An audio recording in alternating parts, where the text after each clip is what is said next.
Hola, buenos días a todos y bienvenidos a este IDEB Impact Talk que tiene como título ¿Es posible prevenir el fraude?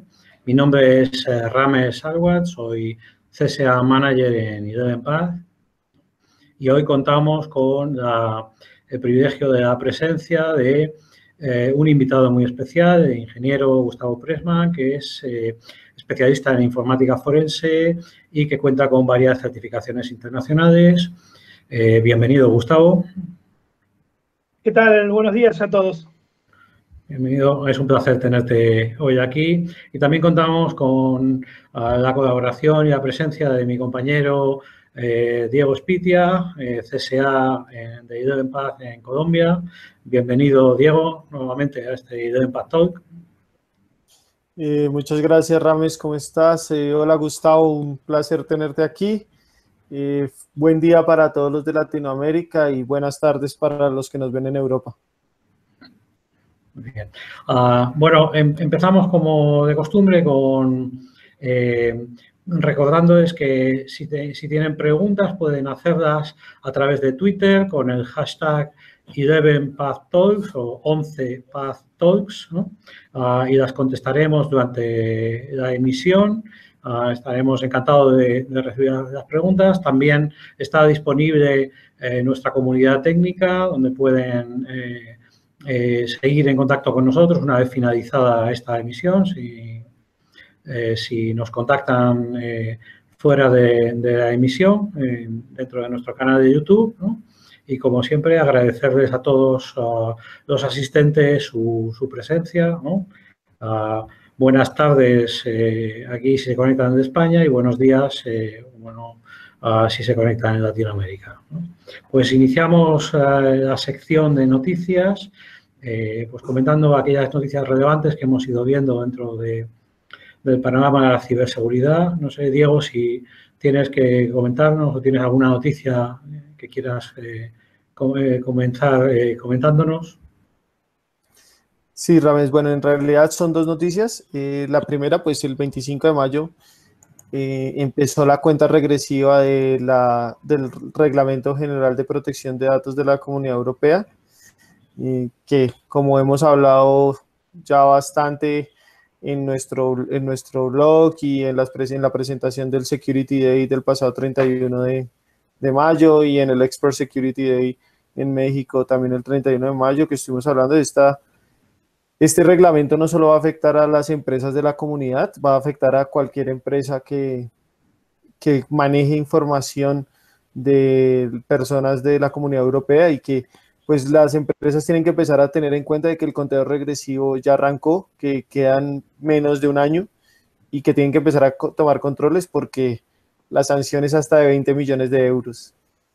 Entonces esa sería la primera noticia, todo lo que ha salido en medio de esta cuenta regresiva y pues todo lo que podemos aportar y todo lo que hemos estado publicando para que lo tengan en cuenta. La otra noticia es que, bueno, se sigue mencionando muchas cosas acerca del ransomware y de muchas variaciones del ransomware, pero ahorita hubo una en particular que me pareció muy importante y es que encontraron más de 8.600 vulnerabilidades en dispositivos médicos cardíacos y algunas de estas vulnerabilidades podrían llegar a permitirle a un atacante tomar control y secuestrar completamente el dispositivo, pues en este caso afectando directamente la vida del paciente. Entonces es algo que es muy crítico, que las empresas de dispositivos médicos tienen que empezar a tener en cuenta que el desarrollo seguro tienen que tenerlo dentro de sus medidas, dentro de sus protocolos, porque pues además están poniendo en riesgo la vida de los pacientes en este caso. En este caso se trata Diego, de lo que llevamos bastante tiempo avisando, ¿no? La seguridad en dispositivos IoT, dispositivos que están conectados, en este caso dispositivos médicos, y que desde su inicio los fabricantes no han prestado demasiada atención al tema de la seguridad y se han centrado más en las funcionalidades, ¿verdad?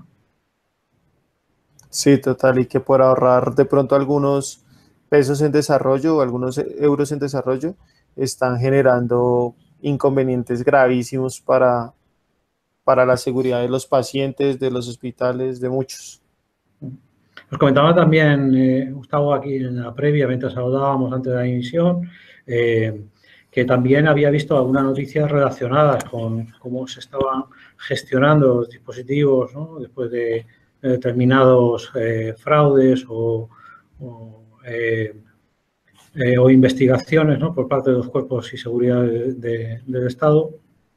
Me gustaría comentarles que hace unas semanas hubo una noticia aquí en los periódicos de Argentina donde pudimos ver que frente a un allanamiento donde se secuestran elementos digitales para una posterior evaluación pericial en una causa, en este caso de corrupción, pero ya sabemos que cada vez es mayor el impacto de estas evidencias digitales, pudimos ver en un periódico como una noticia prácticamente cotidiana cuál era el procedimiento por el cual secuestraban los equipos, y había fotos en la misma noticia donde mostraba que los oficiales de fuerza de la ley con realmente muy poco entrenamiento en lo que es recolección y preservación de pruebas digitales, sacaban los gabinetes de las computadoras sin su correspondiente tapa, sin el franjado a la integridad de la prueba para asegurar luego en el proceso pericial a todas las partes que no hubo vulneración, y esto nos pone un poco al descubierto la falta de recursos, básicamente de capacitación e idoneidad en la recolección de pruebas. Muy interesante. Realmente creo que es un área en la que tenemos todavía mucho que... muy interesante. Creo que es un área en la que tenemos que todavía mejorar. En general, como sociedad, y los cuerpos de la ley, sin duda, tienen que familiarizarse cada vez más con este tipo de metodologías y de tecnologías para preservar esas pruebas, ¿no? Y no comprometer las pruebas durante los procesos judiciales, ¿no? Estamos hablando de elementos de prueba que son relativamente novedosos. Un poco anticipándome a la pregunta de este talk, la realidad es que no puede prevenirse el fraude. El fraude siempre va a existir como existe desde antaño. Lo que podemos hacer es mitigar, podemos minimizar de alguna manera ese fraude.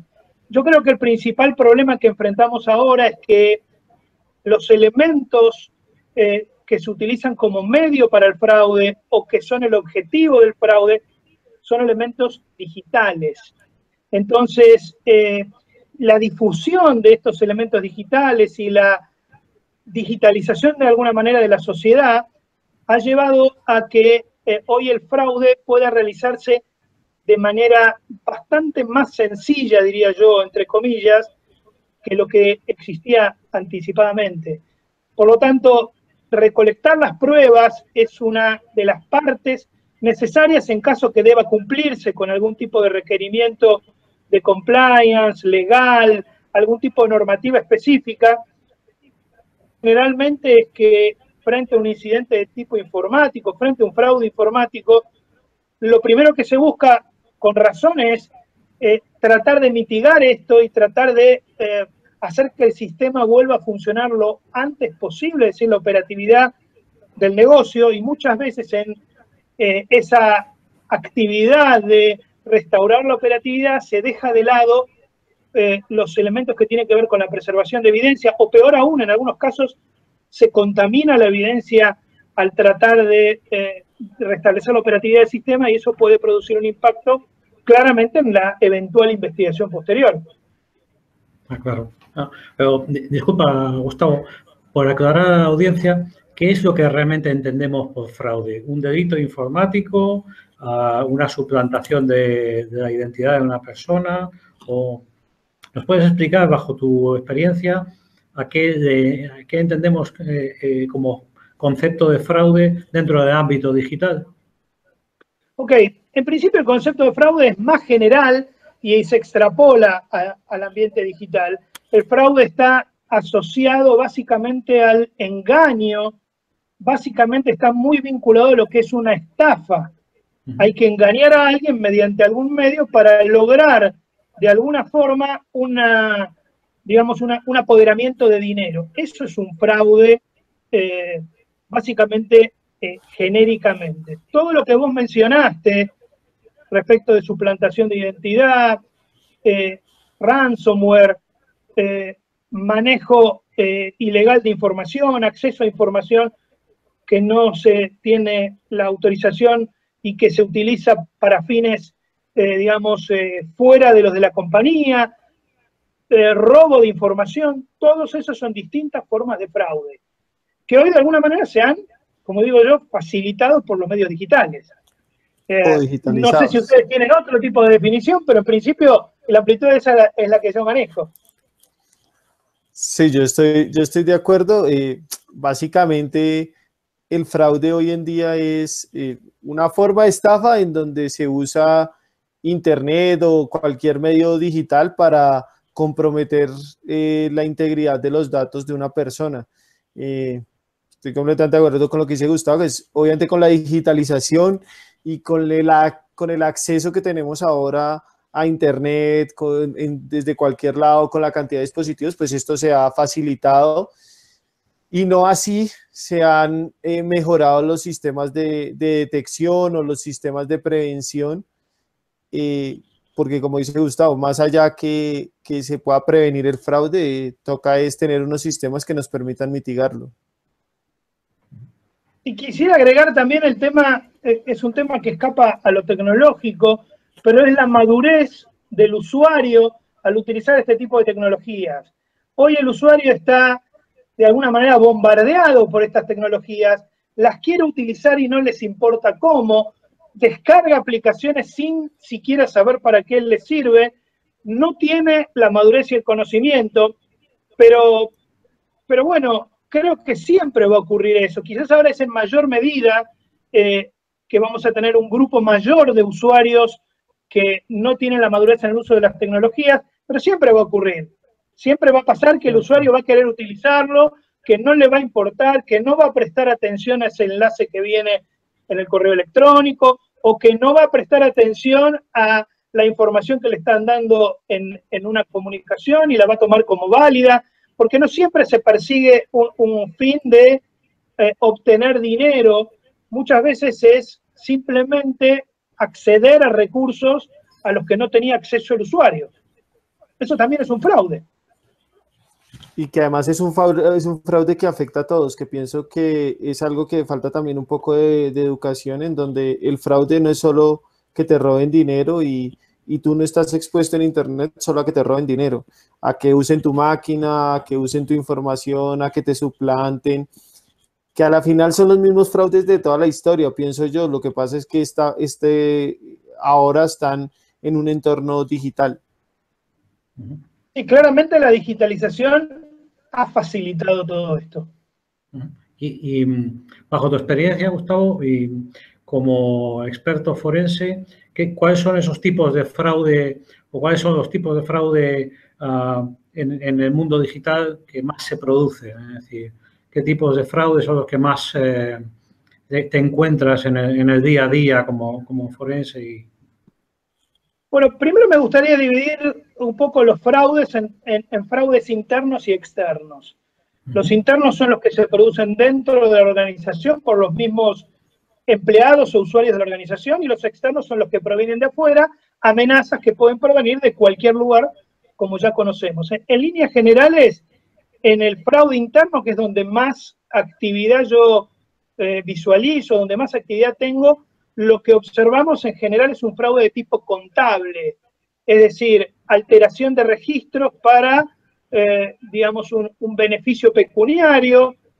Otras veces el fraude se ve como autorización de compras o de procedimientos que finalmente no se hacen, y esto también de alguna manera muestra o requiere también de alguna forma la suplantación de identidad para poder, en aquellos casos donde hay controles cruzados, poder, digamos, asumir la identidad de un tercero, la identidad digital de un tercero, como podría ser el gerente de la persona que está cometiendo el fraude, para que en nombre de esta persona se autorice una cierta transacción. Esto es lo que se ve con mayor frecuencia.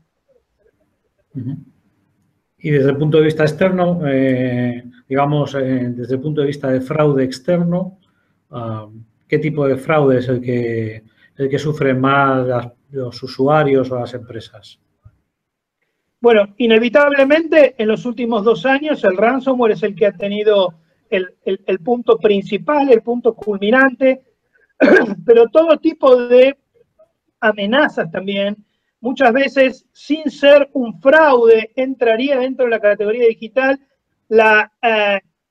los correos electrónicos que de repente recibe personal de la compañía hablando negativamente de otro gerente, que generan situaciones incómodas, que aunque uno supone que proviene internamente, el acceso viene desde afuera. Y aquí quiero referirme a esta diferencia entre fraude interno y externo porque desde el punto de vista pericial hay una diferencia bastante importante en la obtención de las pruebas, porque en algún caso, en el caso del fraude interno, los elementos de prueba, la evidencia generalmente reside en la infraestructura del cliente, mientras que en el caso del fraude externo, los elementos de prueba residen en la nube, forman parte de alguna manera del activo de los proveedores de servicio de Internet, de los proveedores de servicio de la nube, de todos aquellos que están, digamos, fuera, digamos, de la estructura local. Y aquí entramos en los problemas de recolección de prueba en geografías o en jurisdicciones totalmente diferentes a las que puede alcanzar un proceso judicial local. Esto con independencia del país. La legislación de cualquier país siempre va a permitir recabar las pruebas cuando se encuentren dentro de su territorio o accesibles, siguiendo determinada metodología. En cambio, cuando esto está en poder de un tercero, ya no solo depende la jurisdicción del sitio donde se encuentran estos elementos, que bien sabemos que puede estar repartido en varios lugares, podemos no saber dónde se encuentra, sino que en general, hoy por hoy, quedan bajo la jurisdicción ya no de un Estado soberano, sino bajo la jurisdicción de una empresa, que es la que ofrece discrecionalmente estos elementos de prueba si ellos creen que es, digamos, conveniente para la investigación y siempre y cuando no vaya en contra de las propias políticas de ellos mismos, que son una empresa privada. Y también en muchos casos no se tiene ni siquiera de verdad permisos para acceder hasta ellos, ni siquiera en la negociación contractual que se tuvo. Muchas veces cuando tenemos ese tipo de terceros, desafortunadamente, contractualmente nunca tenemos en cuenta poder solicitar, en muchos casos ni siquiera los eventos de transaccionalidad básicos de nuestra información. Y como no tenemos ni siquiera esos eventos, pues no tenemos acceso absolutamente a nada como para poder tener un timeline o como para poder generar, aunque sea lo más básico, en una detección de fraude.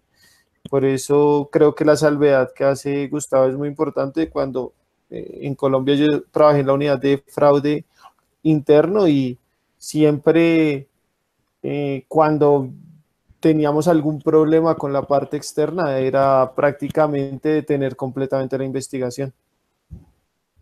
Sí, ahí también tendríamos que diferenciar, y entiendo que lo que apuntás, Diego, vos es cuando estamos hablando de registros de la organización que se encuentran en la nube, pero que pertenecen a la organización y están en una nube privada. Por supuesto, el acceso a esos registros depende claramente de los términos y condiciones del acuerdo que se haya fijado.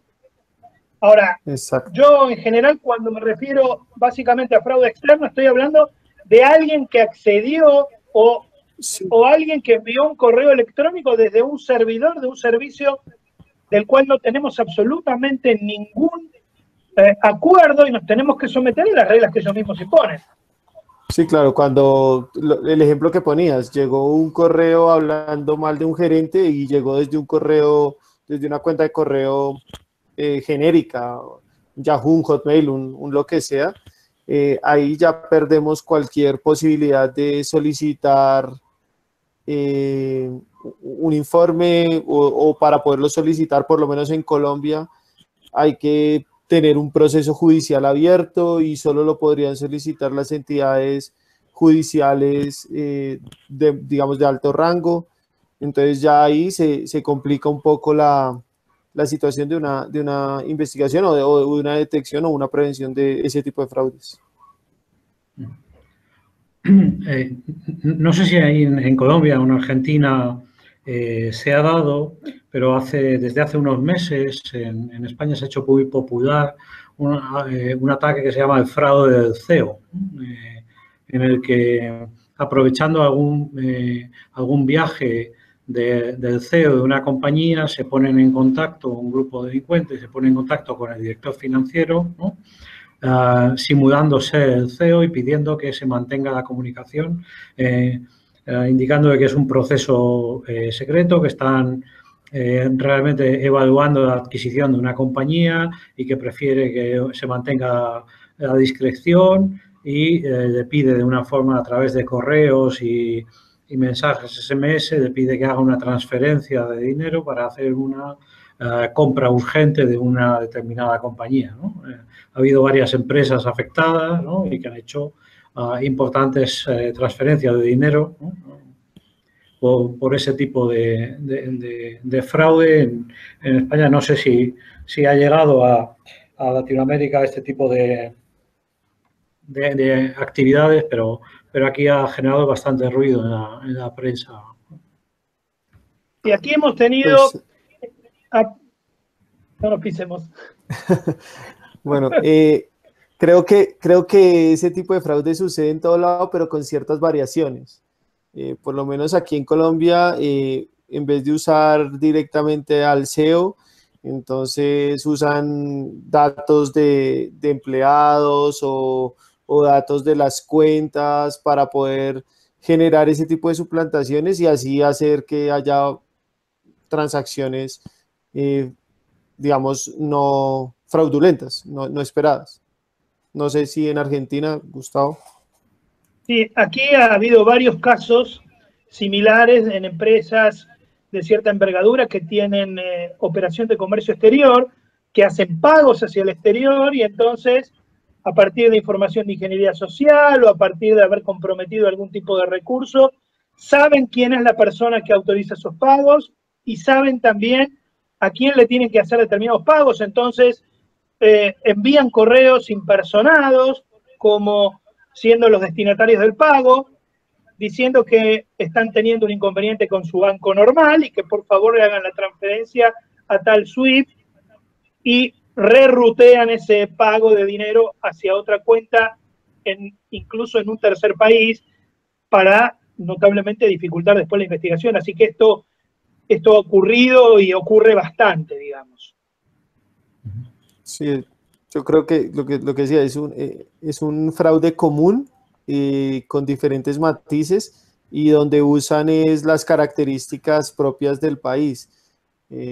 Pues allá en España es más usual lo del CEO viajando que aquí, pero acá sí es usual lo de una tienda online o lo de unos pagos online y como dice Gustavo, a punto de ingeniería social suplantan a bien sea el receptor del dinero o bien sea el pagador del mismo.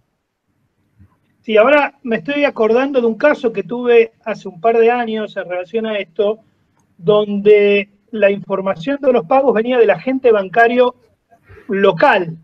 Es decir, el mismo banco local, allí había un infiltrado o un delincuente que era quien proporcionaba esa información. Y no solo eso, porque algunos bancos tienen procedimientos de control que cuando se emite un pago o bien hacen un llamado telefónico o bien hacen un contacto por alguna otra vía, algún mecanismo de autenticación diferente, no digital, para asegurarse que el pago sea legítimo. Y en ese caso, justamente la persona infiltrada dentro del banco local era la persona que atendía ese llamado, con lo cual validaba y le daba lugar a ese pago. Muy bien.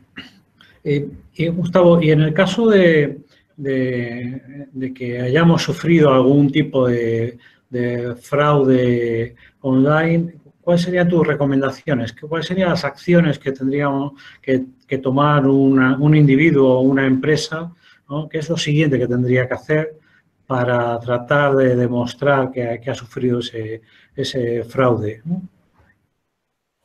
Sí, esto depende mucho de las características del fraude, porque a veces el que sufre el ataque es la persona que directamente tiene el problema. Otras veces el ataque lo sufre un intermediario y ese intermediario es el que impide que el otro cobre cierto dinero o los fondos fueron a parar a un tercer lugar. Entonces cambia bastante la situación. También depende mucho de cuál sea la política de la empresa y cuáles son los pasos que deba seguir. En principio, si se ha cometido un fraude, lo que corresponde es hacer la denuncia judicial, la denuncia inmediata de que existió ese fraude. En ese sentido, es importante contar con interlocutores que interpreten esto. Básicamente, en muchos de nuestros países están empezando a aparecer fiscalías especializadas en delitos informáticos, fuerzas policiales especializadas en este tipo de delito, porque son ellos los que van a indicar, en principio, cuál es la metodología, cuál es el camino a seguir respecto a los equipos que podrían estar involucrados. En principio, una recomendación muy general es evitar manipular esos equipos, desconectarlos inmediatamente de los servicios y dependiendo de la magnitud del fraude, el tiempo disponible y determinadas características específicas de ese fraude, hacer unas imágenes forenses de esos equipos.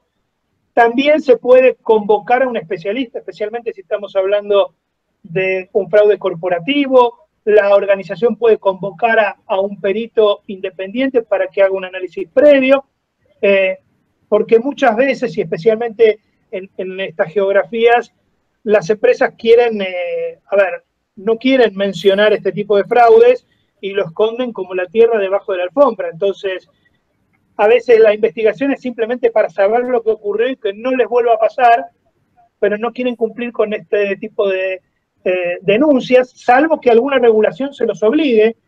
Por ejemplo, si fuera una institución financiera, normalmente los bancos centrales de cada uno de los países obligan a hacer este tipo de denuncia, obligan a tomar determinadas medidas. También en el caso de organizaciones que sean subsidiarias de empresas que puedan cotizar en bolsa o que requieran por su estructura cumplir con determinadas normativas, se ven obligados a seguir un proceso de este tipo. Lo que sí se ve mayoritariamente es que tratan de reparar esto como se pueda, le piden a la gente del sistema que se fije a ver de dónde vino las cosas, y todo ese manoseo del sistema digital termina siendo lo que vulgarmente se llama, en los estrados judiciales, la contaminación de la prueba. Con lo cual, aunque tengamos razón y aunque tengamos todos los elementos para mostrar, el proceso judicial seguramente se van a venir en contra nuestra. Claro, lógicamente. Y una vez invocado, ¿nos puedes contar un poco, Gustavo, un poco por curiosidad, qué tipo de herramientas son las que utiliza un perito judicial, un experto forense, ¿no? Cuando se encuentra con un equipo, ¿no? Has mencionado pues el clonado, ¿no? de los equipos, ¿no? No sé si se produce, si el fraude se produce a través del teléfono móvil, existe algún tipo de herramienta para poder extraer ahí la información, ¿no? Un poco por conocer un poco qué tipo de metodología y qué tipo de herramientas son las que utiliza normalmente un perito, ¿no? Cuando se encuentra con una casuística. Primeramente me gustaría decir que la actividad normalmente de un perito forense o de un analista forense, diferenciando al perito que es el que actúa en la justicia, el analista lo puede hacer, digamos, solo en ambiente corporativo, en una organización. Más allá de ello, siempre deben seguir las mismas reglas de buena práctica. Como decíamos antes, es muy común que el perito forense tenga que presentar este elemento en la justicia y por lo tanto se ve obligado a seguir esta normativa, mientras que el analista forense solamente persigue el fin de informar este tipo de situaciones, pero en muchos casos esto no se judicializa. Pero si se judicializara, es ahí donde es importante seguir las buenas prácticas. Me gustaría definir básicamente dos campos. El primer campo es la recolección de la evidencia. La recolección de la evidencia, ¿qué es? De alguna manera, llegar al elemento que luego va a tener que ser analizado, requiere obviamente experticia, no muy elaborada, no hace falta, digamos, mucha formación para recolectar evidencia, sí hay que saber qué hacer. Básicamente, como digo yo, es más importante saber lo que no debe hacerse que lo que hay que hacer. Ante cualquier duda, hay que abstenerse de hacer algo. Las reglas de buena práctica y la normativa internacional, ISO 27037, que es del tronco normativo de la 27001 y que habla de la recolección y tratamiento de evidencia, lo que indica esta norma y todas las que tienen que ver con recolección es que hay que interactuar lo menos posible con la evidencia. Entonces, para ello hay, dependiendo del tipo de evidencia, distintas metodologías. No es lo mismo extraer el contenido de un disco duro que extraer el contenido de un dispositivo IoT, como puede ser un asistente personal que tengo en el domicilio, o el GPS de un auto, o la información de una banda que utilizo para controlar, digamos, mi actividad física. Cada uno tiene sus particularidades. En el caso puntual del teléfono, y que me parece que es interesante que hablemos de los dispositivos móviles, porque en definitiva la mayoría de la evidencia hoy está asociada a los dispositivos móviles. Cada vez usamos menos las computadoras y el camino va hacia el dispositivo móvil. No hay manera de extraer información del dispositivo móvil sin interactuar con él. Ahora, se definen diferentes grados de interacción y esto requiere de equipamiento específico. No se puede hacer una extracción básicamente si uno no tiene el equipamiento específico para lograr el acceso a ese dispositivo móvil. Existen técnicas que son más bien de investigación, que a veces incluso se utilizan en estos procedimientos cuando todo lo demás falla, que de alguna forma permiten el acceso en bajo nivel al dispositivo. Un acceso a través de un puerto USB o un puerto de comunicaciones, dependiendo de la tecnología del dispositivo, nos va a permitir acceder a aquello que el dispositivo tenga disponible. No nos olvidemos que a diferencia de las computadoras, uno compra una computadora, o bien no trae sistema operativo, o bien trae un sistema operativo preinstalado, pero yo tengo las credenciales del usuario administrativo, yo puedo hacer lo que quiero desde el primer bloque hasta el último bloque de ese disco. Los teléfonos no son así. Los teléfonos vienen con un usuario que permite solamente el acceso a determinadas áreas del mismo. Perdón, hay áreas del teléfono que solo están controladas por el sistema operativo y que el usuario no puede, en la configuración normal del dispositivo, acceder a ellas. Por lo tanto, mucha de la información la voy a obtener del área del usuario, pero hay otra información más privilegiada que requerirá acceso administrativo, para lo cual ese teléfono tiene que de alguna manera ser intervenido para permitir el acceso administrativo. Esa intervención, de alguna manera, es una interacción mayúscula. Y en cualquier peritaje judicial requiere autorización de, digamos, de quien esté llevando a cabo la investigación, sea el fiscal o sea el juez. ¿Por qué? Porque esa intervención va a producir un intercambio de alguna manera irreversible. Lo que hagamos, no voy a poder volver hacia atrás como si puedo hacerlo con una imagen forense del disco duro de una computadora. Pero si se justifica por el tipo de artefacto que se busca o por el tipo de investigación y está autorizado por el fiscal o el juez de la causa, entonces, correctamente documentado, y aquí este es un punto importante, cualquier perito o analista forense tiene que dedicar gran parte de su tarea no solo a usar herramientas informáticas, sofisticadas o no, sino que tiene que usar el papel y el lápiz. Posiblemente también en una versión digital, pero tiene que documentar todo lo que hace, porque esa documentación permite después reconocer la actividad que se hizo. Entonces, existen dispositivos para capturar el contenido de teléfonos celulares y todo tipo de tabletas. Existen dispositivos para hacer imágenes forenses de los discos, clonar la estructura completa o hacer la copia completa de todos esos bloques del dispositivo en un archivo, autenticarlo mediante algunas funciones de hash, sellarlo, y básicamente estos dispositivos lo que permiten de alguna manera es resolver estas tareas en un tiempo, digamos, mucho más rápido que el tiempo que llevaría hacerlo con computadora o hacerlo con las uñas, conectándome a un dispositivo y haciéndolo paso a paso. En cualquier caso, debo tratar de interactuar lo menos posible, solo en aquellos casos que sea imprescindible la interacción, que deje huella el dispositivo, será viable siempre con la autorización correspondiente. En cualquier caso, según te oía, Gustavo, me venía a la cabeza que el cifrado de la información, sí, perdona, te estamos haciendo un interrogatorio correcto. El cifrado, no hay problema. Gracias. Estoy acostumbrado a declarar ante jueces. Así que él está acostumbrado a los interrogatorios, Rames, entonces tranquilo. Sí. Pero sí creo que lo que dices, Rames, es válido. Yo también, mientras él hablaba, iba recordando algunas cosas que he estudiado y que he hecho de esto.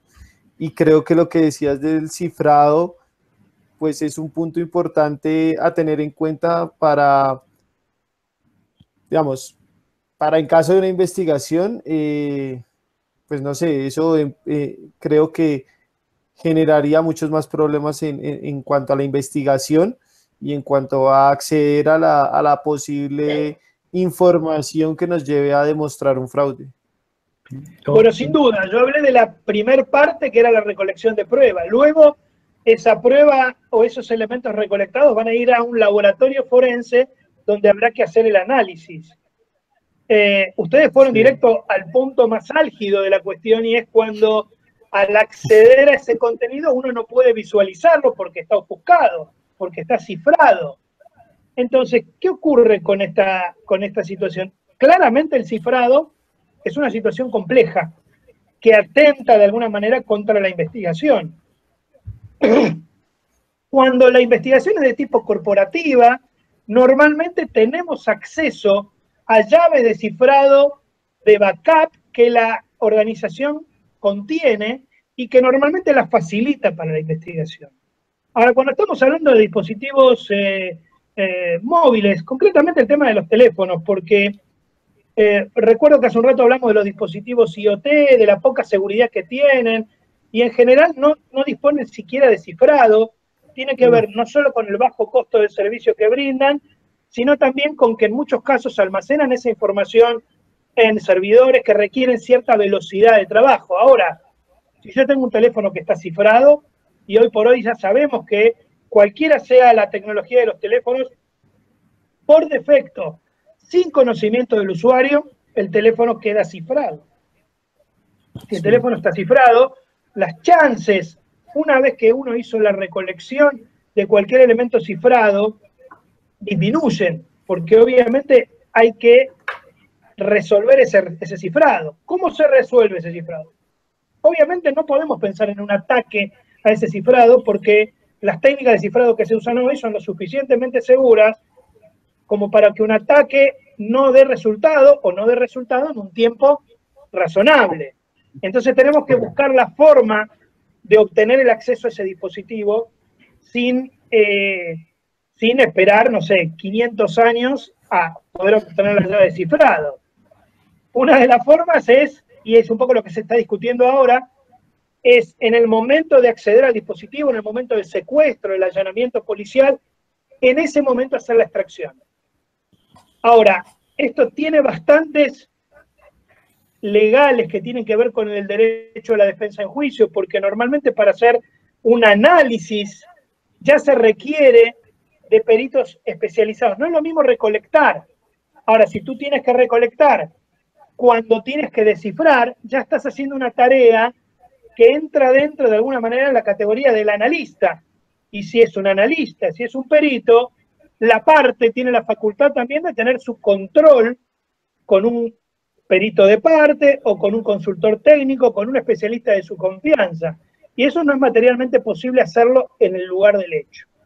La realidad, y lo hemos visto bueno, todos conocen el caso del FBI del año pasado, que pagó casi $1 millón a la empresa Cellebrite para que le pueda brindar el acceso a el contenido de un teléfono. Imagínense, este es un problema que existe. Realmente, si el dispositivo está cifrado, y el cifrado normalmente es a nivel de chip, por lo tanto, ninguna de las técnicas avanzadas como hacer un chip-off, extrayendo el chip, o acceder vía JTAG a través de un puerto de comunicación serial que el dispositivo tenga, tampoco van a dar resultado. Es decir, va a dar resultado la recolección, pero la recolección va a ser de un jeroglífico, inentendible. Por lo tanto, el tema del cifrado atenta claramente, y lo hemos visto hace muy pocos días con los recientes atentados en Inglaterra, que se está pidiendo, la primer ministra de Inglaterra está pidiendo que las empresas en particular van todos contra WhatsApp porque es hoy de alguna manera el estándar de comunicación de facto del mundo, que WhatsApp permita acceder a esa comunicación cifrada. Claramente, si no hubiera cifrado, esto, digamos, podría investigarse. Ahora, llegamos al punto que llegamos siempre, ¿no? La lucha entre la seguridad y la privacidad, que es un tema bastante complejo. Sí, que ya ni me animo a meterme en eso. A nadie le gusta que le puedan acceder a sus dispositivos y a sus comunicaciones, y desde ese punto de vista lo veo como razonable, pero también veo razonable la necesidad del Estado de proteger frente a situaciones de este tipo. Por supuesto, no alcanzarían varios talks para seguir charlando sobre este tema, especialmente porque ahí se meten cuestiones también de tipo político, ¿no? ¿Quién hace uso de esas llaves? No, y bueno, ya, metemos en un montón de cosas. O sea, todas las partes de seguridad y todo lo que terminamos siempre hablando termina en algo de cifrado y en alguna discusión política de si se debe o no, pero creo que es un punto válido a tener en cuenta, pues en esto del fraude, por las investigaciones y por lo que viene en el entorno, también obviamente teniendo en cuenta la privacidad de las personas. Sin duda. Sí, es un tema terriblemente complejo. Yo recuerdo que de pequeño me decían que tu libertad termina donde empieza la de los demás. Sí, es total. muy difícil hablar de esto en estas épocas donde toda la comunicación, todas las infraestructuras están digitalizadas y obviamente están cifradas. Y bueno, y yo creo que esto va a ser cada vez más complejo. Si no podemos descifrar el contenido, no podemos analizar. Ahí está el punto. Tal cual.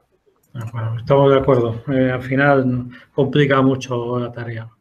Pues Gustavo, ha sido un placer. Nos ha parecido realmente interesante y creo que a todos los espectadores estarán conmigo en que realmente hemos aprendido muchísimo sobre el fraude. Te damos las gracias por todas esas interesantes explicaciones, ¿no? Y confiamos en que poder tenerte nuevamente en un talk posterior, porque la verdad es que nos has demostrado que hay un montón de cosas que puedes compartir con nosotros y podemos seguir aprendiendo del tema. Muchísimas gracias por tu intervención y gracias a ustedes. Bueno, gracias a ustedes y cualquier consulta que tengan pueden contactarme a través de mi cuenta de Twitter, @gpressman, y nada, me invitan cuando quieran, me sentí muy cómodo y podemos seguir charlando. Muchísimas gracias. Gracias, Diego, también, ¿no? por tu participación, ¿no? Muchísimas gracias, de verdad, Gustavo, es todo un honor tenerte aquí. Gracias a ustedes. Muy bien, pues nos queda por último ver las herramientas que hemos preparado, qué tools y qué trucos podemos ver en esta ocasión. Así que damos paso a la parte de herramientas.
Como siempre, ha sido un placer teneros aquí y os esperamos en el próximo IDEV Impact Talks.